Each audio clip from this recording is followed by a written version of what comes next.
If Pranab Mukherjee was the visible troubleshooter for the UPA, AP was the crisis manager who firmly remained in the background. Rajya Sabha member and senior Congress leader Ahmed Patel, 71, died on Wednesday after a prolonged battle with complications arising out of an COVID-19 infection.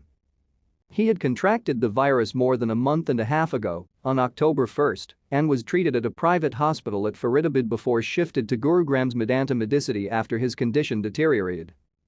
Popularly known as Ahmed Bayer AP in political circles, Mr. Patel, who served as the powerful political secretary to Congress President Sonia Gandhi, was the quintessential backroom strategist during the 10-year rule of the Congress-led United Progressive Alliance, UPA. He was never a part of Manmohan Singh's cabinet yet enjoyed more power than any cabinet minister. Known for his loyalty to the Gandhis, Mr. Patel served as a key link, not just between the Congress and its allies, but also between the party and Mr. Singh's government. His ability to reach out to corporate as well as political leaders prompted the former party chief Rahul Gandhi, who was not known to share a great relationship with Mr. Patel, to bring him back as the party's treasurer in August 2018.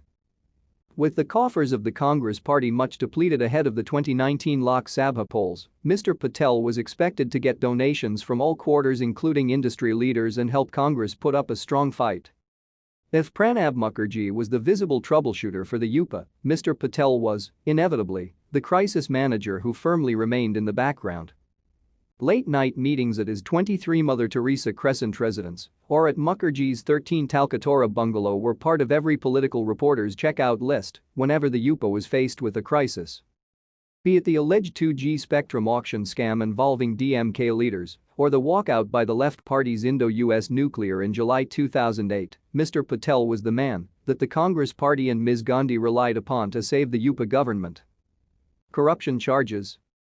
Though his name was thrown up during the cash for vote scandal, when the BJP alleged that cash was offered to MPs ahead of the left-sponsored no-confidence vote against the UPA, a parliamentary panel that probed the scandal didn't find anything against him.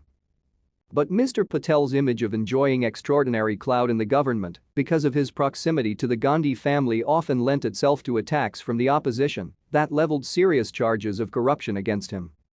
The Enforcement Directorate, ED, had questioned the 71-year-old leader multiple times, as recently as July this year in a money laundering as well as a bank fraud case involving the Gujarat-based Sterling Group.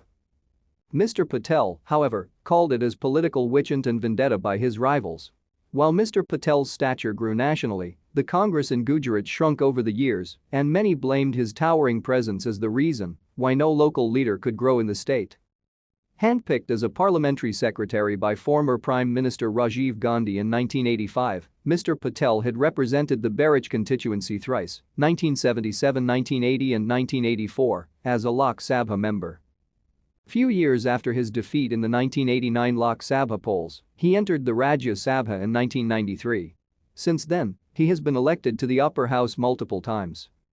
His last election to the upper house in August 2017 displayed his fighting side as he seemed to be up against the entire BJP, who, after nominating Amit Shah and Smriti Irani for the first two vacant Rajya Sabha seats from Gujarat, was determined to deny the third seat to the Congress nominee.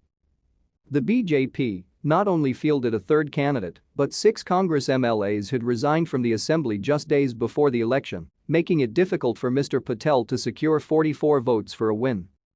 He, however, scraped through the election with no votes to spare. His rival, though, has legally challenged the election. Known for his strategy and management skills, Mr. Patel won many a difficult battle but lost the one against COVID. What do you think about it? Write comments, like and subscribe.